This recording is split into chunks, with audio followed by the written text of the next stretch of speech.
berkaitan dengan tulang-tulang haiwan sembelihan, kan? Lepas daripada kita sembelih haiwan korban ni, kita buat sup, kan? Lepas tu lepas kita makan, dia ada tulang, kan? Tulang mana ada orang kunyah? Takkan kita nak blender pula tulang makan, kan? Jadi timbul satu persoalan, macam mana tulang-tulang ni?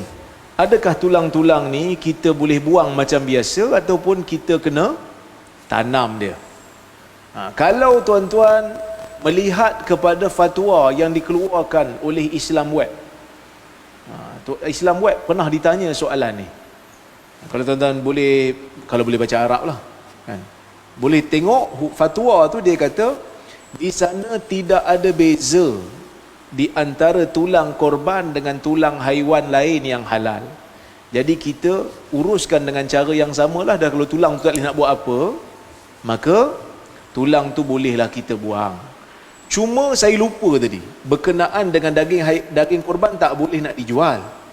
Tapi tiba-tiba kita tengok kulit dia banyak,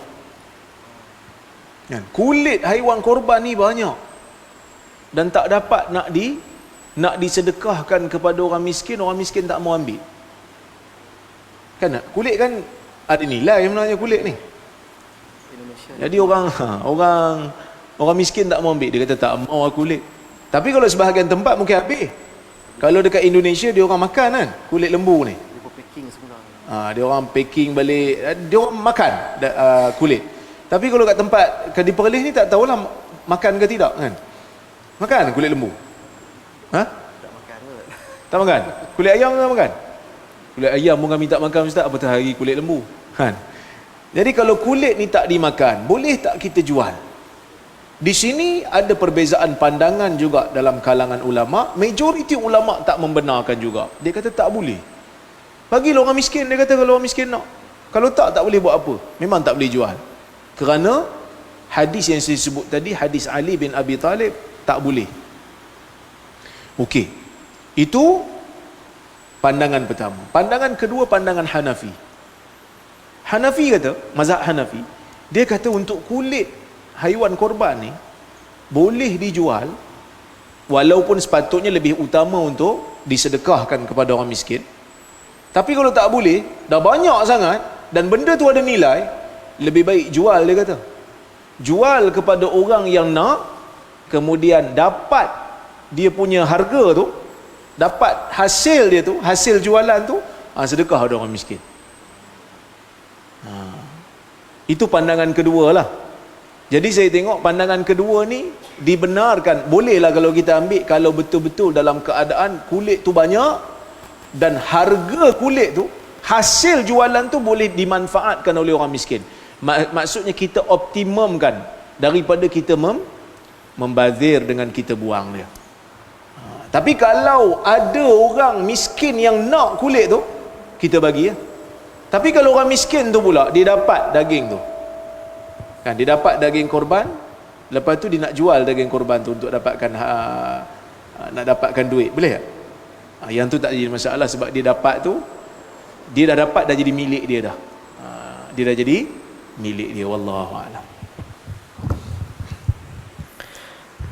Okey, persoalan yang seterusnya, doktor, boleh ataupun tidak tukang sembelih ataupun tim sembelihan diambil daging korban untuk dijadikan sebagai upah?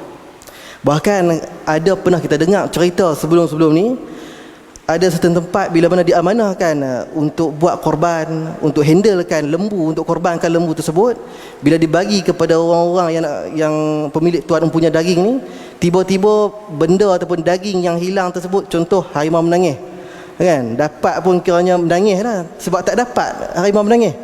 Ada setempat yang hilang, dan benda ni kalau kita tengok dalam masyarakat sendiri, dia kurang perhatian ataupun kurang kesedaran. Bahkan ambil bahagian yang bukan bahagiannya, tak dibenarkan sama sekali. Dan mungkin doktor boleh terangkan sebuah sedikit tentang persoalan yang ditimbulkan.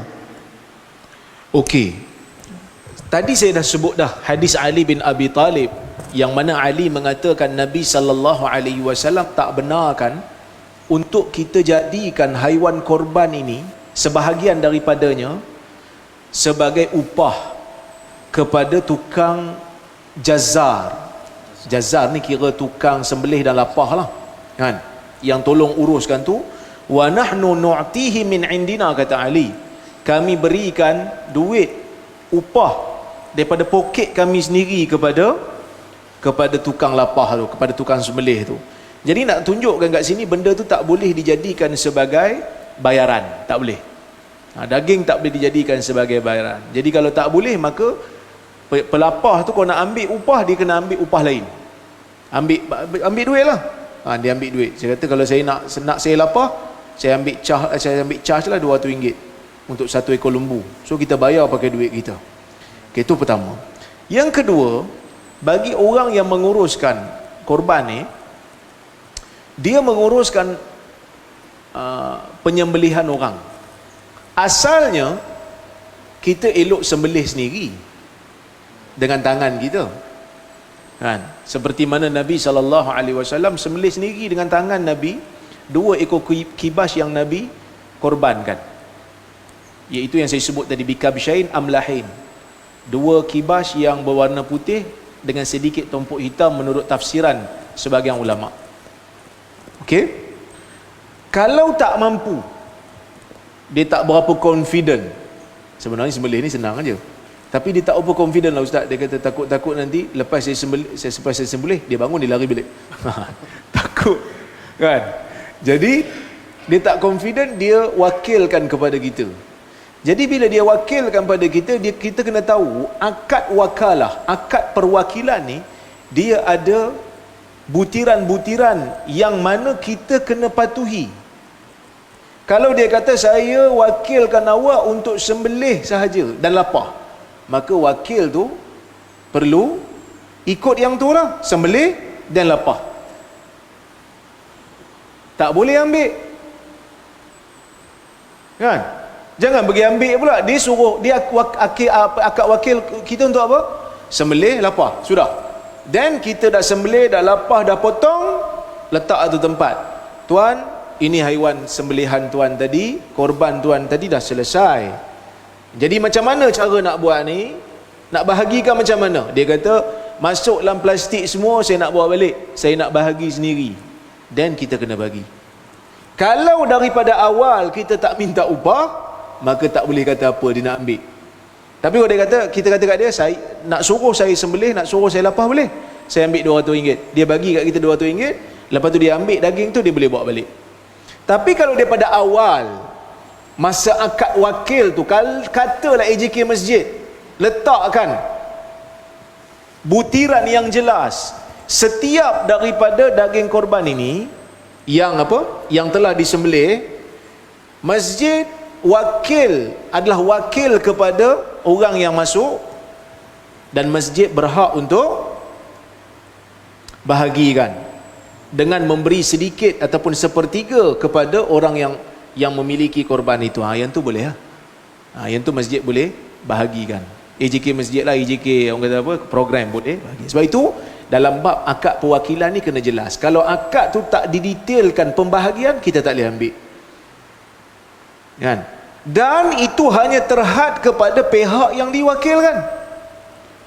Manakala orang yang tak diwakilkan, jangan pergi pandai-pandai pula pergi ambil. Dia tengok, ui, ekor lembu ni best lah, kan? Sembelih je hilang dah ekor. Mana pergi? Tak tahu. Dia dikira mencuri. Dah lah haiwan tu haiwan korban, dia pergi curi pula, kan? Tu jangan, kan? Daging rimau menangis tadi, kan? Biarlah rimau yang menangis, biar tuan dia tak menangis lah. Bagilah bahagian tuan dia tu. Itu yang kedua. Kadang-kadang ada orang dia tak tahu hukum, belum lembu kena sembelih, ekor dah hilang dulu. Lembu pemilik, mana ekor aku? Kan? Jangan. Kerana benda ni, kalau ma'ubina 'anil hayy fahuwa mayyit. Itu satu kaedah. Apa yang terputus daripada haiwan yang hidup sebelum disembelih, kita potong ekor dia, ekor tu bangkai, tak boleh makan.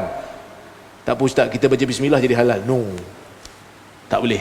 Benda tu adalah bangkai yang tidak dibenarkan. Kita berdosa lah kerana ambil harta orang tanpa izin. Wallahu a'lam.